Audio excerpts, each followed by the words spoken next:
주님 앞에 나오신 여러분에게 하나님의 특별한 은총과 평강과 또 기도의 응답이 있기를 축원합니다.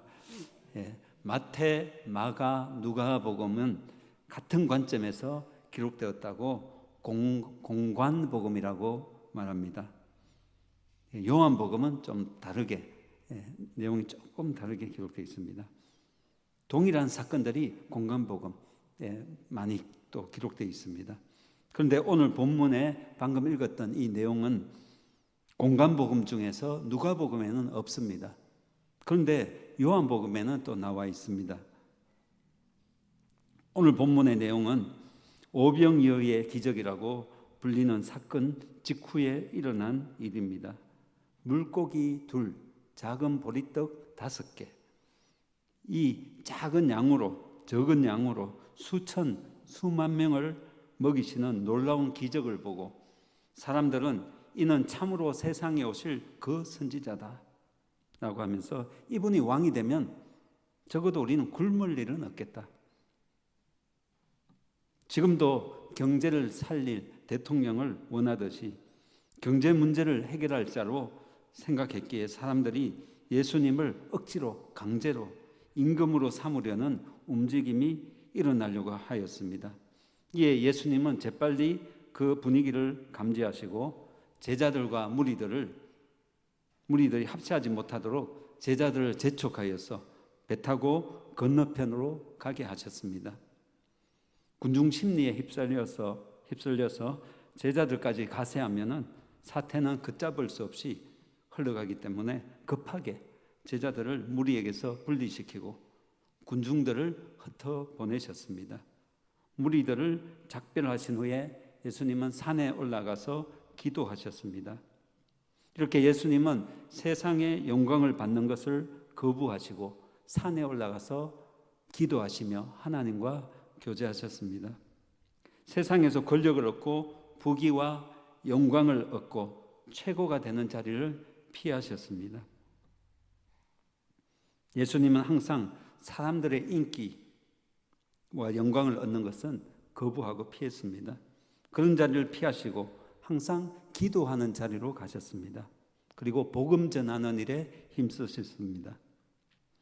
날이 저물고 배가 갈릴리 바다 가운데쯤 갔을 때, 한가운데쯤 갔을 때 갑자기 역풍이 불어서 제자들이 노젓기가 매우 힘들고 괴로웠다고 했습니다.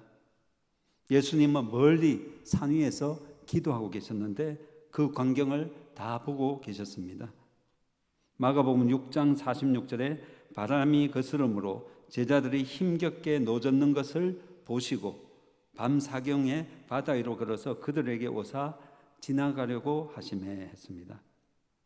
제자들이 바다에서 막 역풍을 만나고 암만 적어도 거꾸로 가는 겁니다. 반대로 바람이 부니까 파도가 반대로 치고 너무너무 힘들어하는 그 모습을 예수님이 보셨다고 마가복음 6장 46절에 기록하고 있는데, 그런데 예수님이 제자들에게 오신 때가 밤 사경이라 했습니다. 캄캄한 밤입니다. 밤.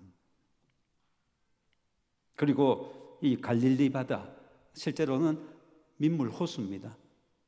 호수 엄청나게 크기 때문에 바다라고 부르는데 남북의 길이가 21km입니다. 이 갈릴리 호수 크기가 남북으로 21km, 좌우로 동서로 길이가 12km입니다. 가운데쯤 갔으니까 적어도 한 6km, 예수님 계신 곳에서 육지에서 한 6km는 바다로 갔을 겁니다. 그러면 인간의 시력이 암만 좋아도 6km 떨어진 곳에 보이겠습니까?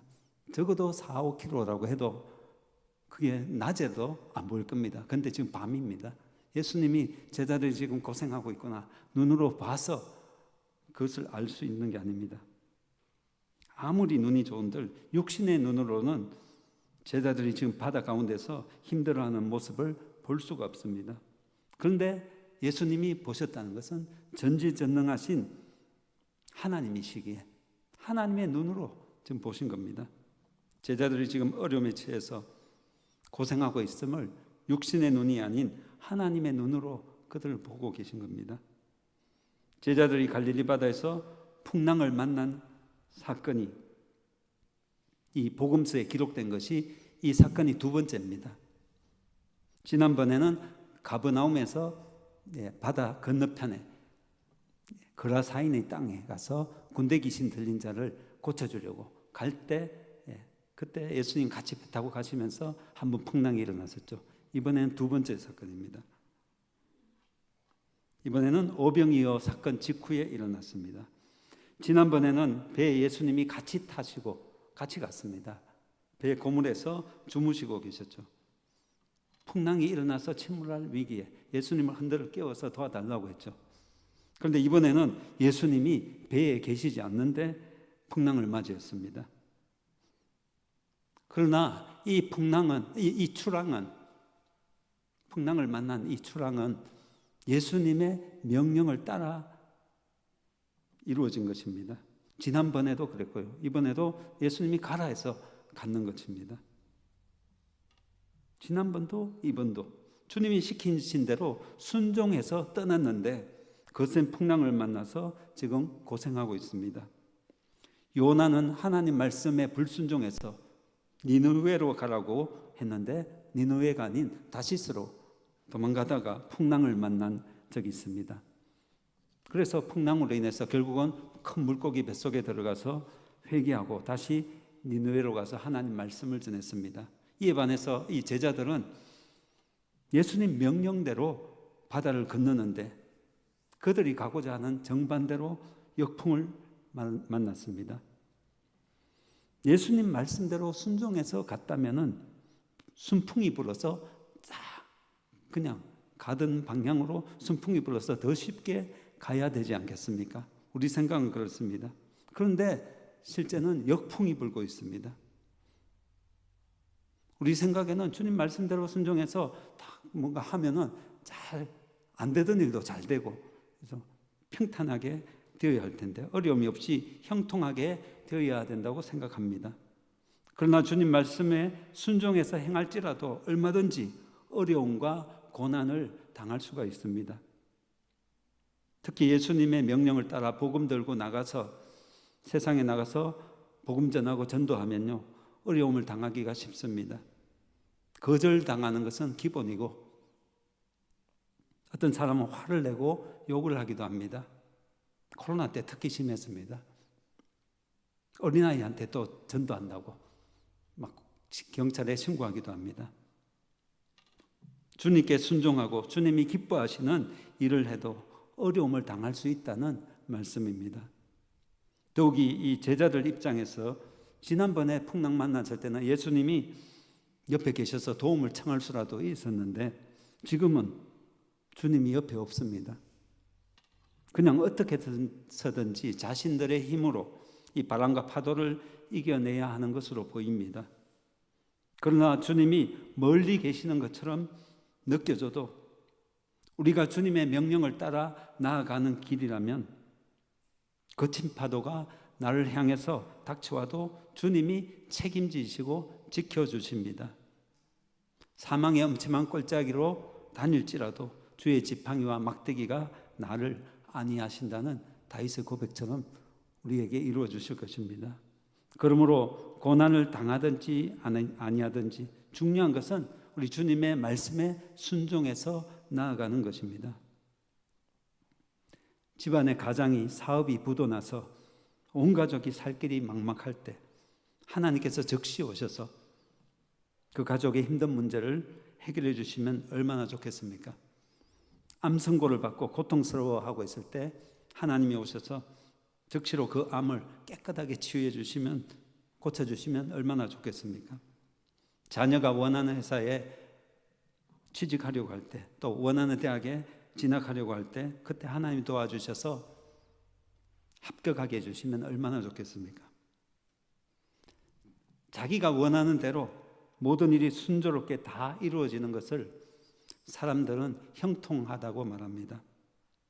모든 사람들은 자기 삶이 생애가 항상 형통하길 원합니다. 그러나 세상 만사가 다 내가 원하는 대로 내 생각대로 되질 않습니다.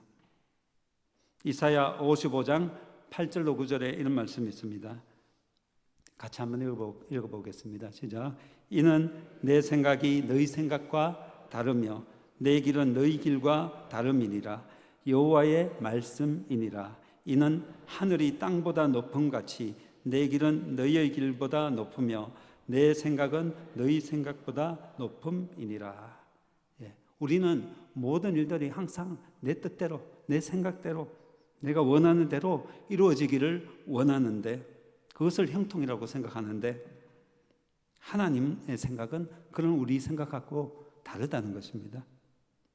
하나님의 생각은 우리 생각하고 차이가 나는데, 그 차이가 얼마나 큰지 하늘과 땅 차이라고 말씀하는 겁니다. 하나님의 생각과 우리 생각은 완전히 다를 때가 많다는 것입니다. 내가 생각지도 못한 방법으로 하나님이 일하십니다. 하나님, 내 생각이면 이렇게 돼야 되는데 결과는 왜 이렇게 갑니까? 이해가 안 됩니다. 그런데 하나님의 방법은 다를 수가 있다는 거죠. 다를 때가 많다는 것입니다. 우리는 육신의 눈으로 보는데 한계가 있습니다. 우리 주님은 육신의 눈으로 볼 수 없는 먼 거리, 또 캄캄한 밤에 아무것도 볼 수 없는 그 밤에 제자들이 어려움을 겪고 있는 것을 다 보고 계셨습니다. 그래서 풍랑이는 바다 위를 걸어서 제자들에게로 오셨습니다.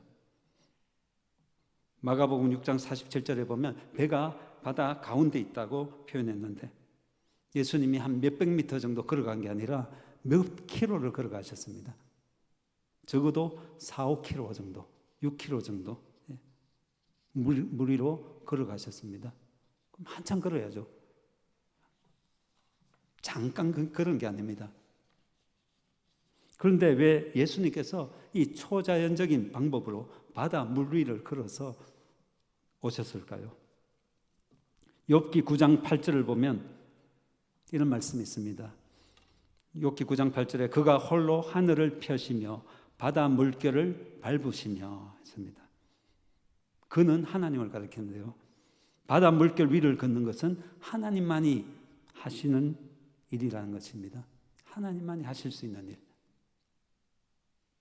죽은 나사로를 살리신 것도 사람들로 하여금 예수님을 믿게 하려고 그 일을 행하셨다고 하셨습니다. 오병이에 의해 기적을 행하신 것도 예수님이 하늘에서 내려오신 살아있는 떡이라, 생명의 떡이라는 것을 알게 하려 함이라고 했습니다. 그 외에도 예수님이 행하신 모든 기적, 능력들은 예수님이 누구이신지를 보여주는 사건입니다. 예수님은 불가능이 없으신 전지전능하신 하나님이십니다. 이 일로 인해 제자들은 예수님께 엎드려 절하면서 진실로 하나님의 아들이십니다라고 고백하였습니다. 33절에 보시면 배에 있는 사람들이 예수께 절하며 이르되 진실로 하나님의 아들이로소이다라고 고백했습니다. 전지전능하신 하나님이신 예수님께서 제자들의 어려움을 보시고 친히 바다 위로 걸어서 제자들을 도우러 오셨습니다. 이때가 밤 사경이라고 했습니다. 이 사경, 이 말은, 경이란 말은 당시 로마 지배하에 있었기 때문에 로마에서 쓰는 시간 단위입니다. 저녁 6시부터 아침 6시까지 12시간이죠. 이것을 3시간씩 4개로 나눠서 4등분해서 1경, 2경, 3경, 4경. 4경은 새벽 3시부터 6시까지입니다. 밤새도록 역풍을 맞아서 앞으로 나아가지도 못하고 고생하는 제자들을 외면하지 않으시고, 마땅히 그때 타고 갈 배도 없었습니다. 배 있었으면 노저 갔을 수도 있을 텐데 그냥 바다 위로 걸어가신 것입니다. 인생의 역풍을 맞아서 인간의 힘으로는 도무지 해결할 수 없는 어려움으로 고통받고 있는 우리를 돕기 위해서 주님은 친히 찾아오십니다. 한편 제자들의 눈에 풍랑이 일어나는 7월까지 캄캄한 바다 위로 뭔가 희미한 사람의 모양 같은 것이 자꾸 가까이 다가오는 겁니다. 제자들 가까이로 다가오는 것이 보였습니다. 사람이 물 위로 걸어온다는 것은 상상도 할 수 없는 일이기 때문에 처음에 제자들은 예수님을 보고 그 모습을 보고 유령인 줄 알고 놀라서 소리 질렀습니다. 비명을 질렀죠. 바다에서 유령이 나타나면 배가 파천한다는 전설이 있습니다. 그렇기 때문에 뱃사람들인 이 제자들이 두려움과 죽음의 공포에 사로잡혀서 유령이라고 막 소리 질렀습니다. 이에 본문 27절에 예수께서 즉시로 이르시되 안심하라 나니 두려워하지 말라 했습니다. 나다 나니까 두려워하지 말라. 이 나다 이 말은 헬라어 원어로 에고에이미라고 합니다. 나는 나다 이런 뜻입니다. 영어로 I am. 구약 성경에 여호와가 이 뜻입니다. 나는 나다.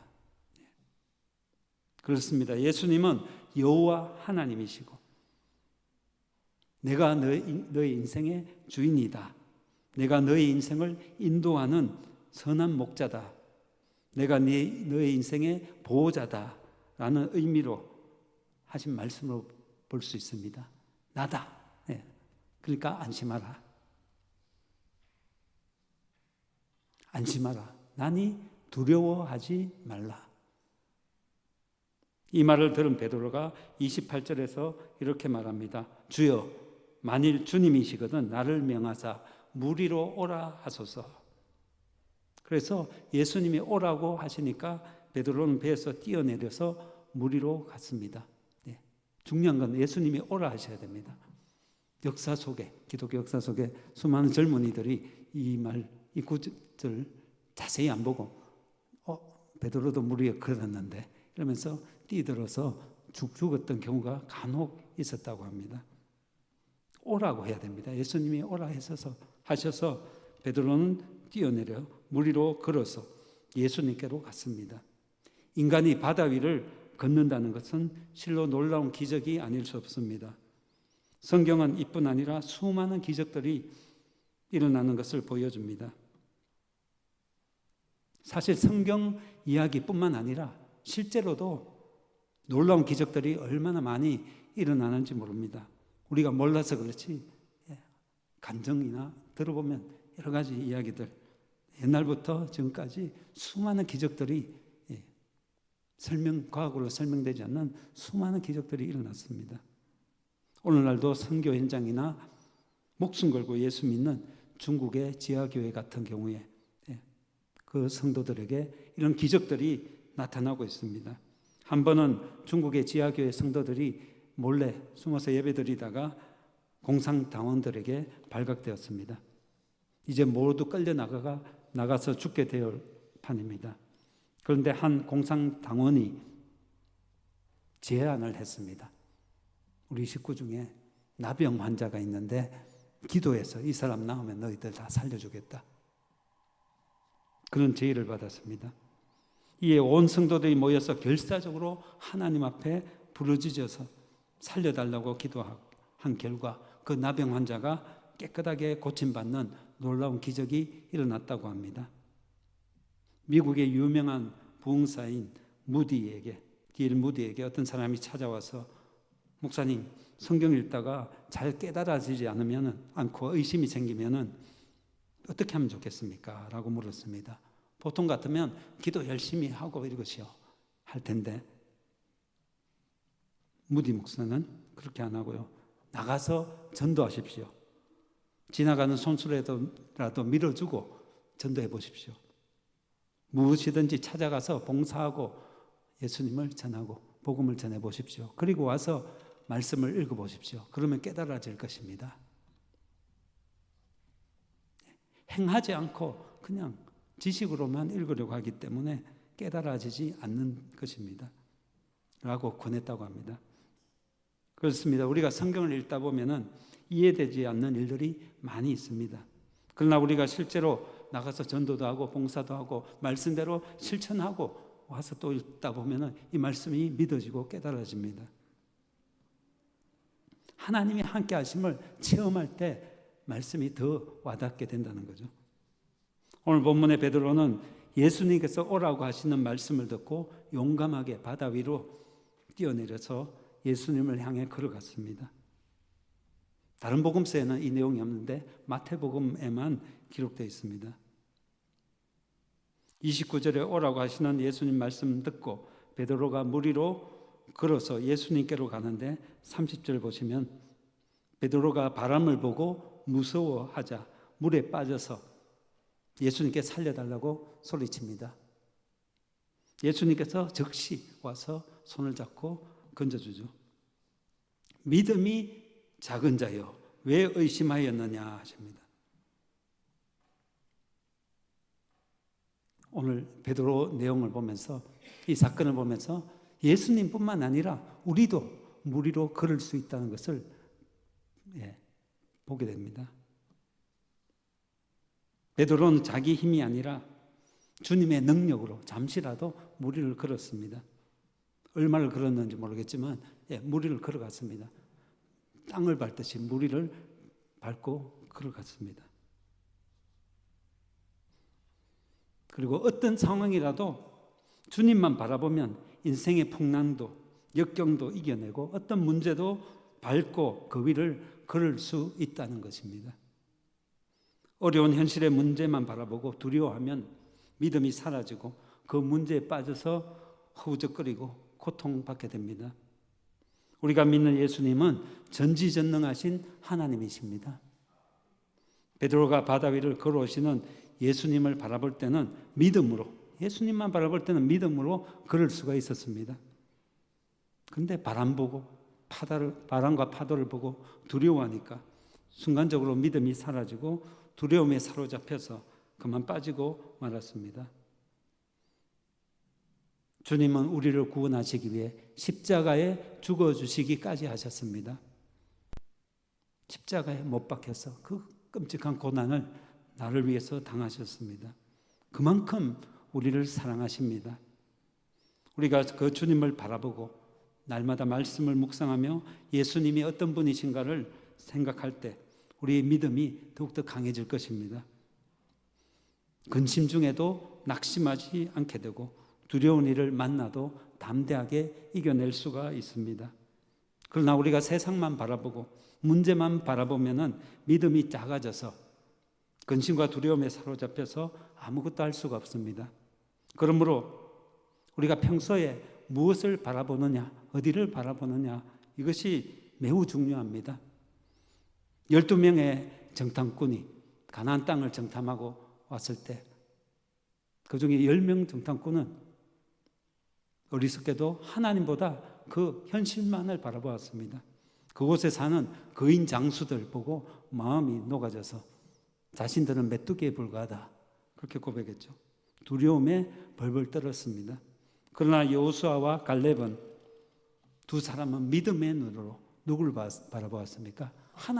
하나님이 우리 편이다. 그들은 우리의 밥이다. 믿음의 눈으로 하나님 바라볼 때 신실하신 하나님의 약속대로 그 기업을 받는 자가 되었습니다.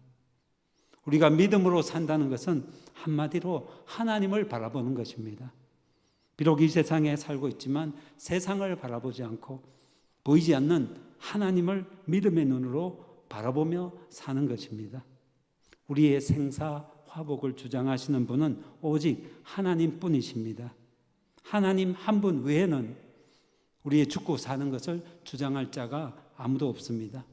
참새 한 마리도 하나님 허락 없이는 떨어지지 않는다, 죽지 않는다 했습니다. 그러므로 하나님 외에 그 누구도 그 무엇도 두려워할 필요가 없습니다. 오늘 본문 33절을 보시면 배에 타고 있던 사람들이 엎드려 절하며 진실로 하나님의 아들이로소이다. 진짜 하나님을 두려워하는 그 두려움으로 예수님 앞에 엎드려 고백하는 것입니다. 예수님은 전지전능하신 하나님이십니다. 의심 많은도 많은 부활하신 예수님 몸을 만져보고는 고백했습니다. 나의 주시며 나의 하나님이십니다 라고 고백했죠. 주님이 허락하지 아니하시면 우리의 머리카락 하나도 상하지 않습니다. 그렇게 할 자가 아무도 없습니다. 주님은 우리를 사랑하시며 우리와 늘 함께 해주시는 임마누엘의 하나님이십니다. 우리는 결단코 혼자가 아닙니다. 언제나 주님이 우리와 함께 계십니다. 특별히 우리가 위기에 처해 있을 때, 어려움에 처할 때 더 우리와 가까이 계시고 함께 하시고 안심하라, 안심하라. 내가 함께 하시니까. 내가 함께하니 두려워하지 말라라고 말씀합니다. 오늘날 우리가 살고 있는 이 세상은 골치 아픈 일들이 많고 한치 앞을 내다볼 수가 없습니다. 어떤 일이 일어날지 세상만 바라보면 근심, 걱정, 두려움이 있죠. 세상만 바라보면 실망할 거리가 많고 두려움이 떠날 날이 없습니다. 그러므로 성도 여러분, 우리 주님만을 바라보시길 바랍니다. 할렐루야. 예. 그리고 주님 말씀에 순종하며 믿음으로 행하시기 바랍니다. 그러면 주님께서 우리를 책임져 주시고요. 우리를 가장 좋은 길로 인도하시고요. 예, 우리에게 가장 좋은 것을 주십니다. 그래서 주님으로 인해서 마음의 진정한 평안과 기쁨이 넘치고 날마다 승리하는 삶을 살아가시는 여러분 되시길 주의 이름으로 축복합니다. 기도하겠습니다. 거룩하신 주님, 은혜를 감사합니다. 우리를 사랑하시고 눈동자같이, 자기 눈동자같이 지키시는 주님, 하나님의 그 크신 사랑을 우리가 잊지 않고 기억하며 우리와 함께 하신 주님만을 바라보게 하시고 세상의 어떤 문제와 어려움들로 인해서 낙심하는 것이 아니라 우리 주님을 바라봄으로 믿음으로 모든 것을 이겨내는 우리가 되게 하옵소서. 그리하여 하나님의 뜻을 이루고 하나님의 영광 드러내는 승리하는 주의 자녀들 다 되도록 인도하여 주시옵소서. 예수님의 이름으로 기도하옵나이다.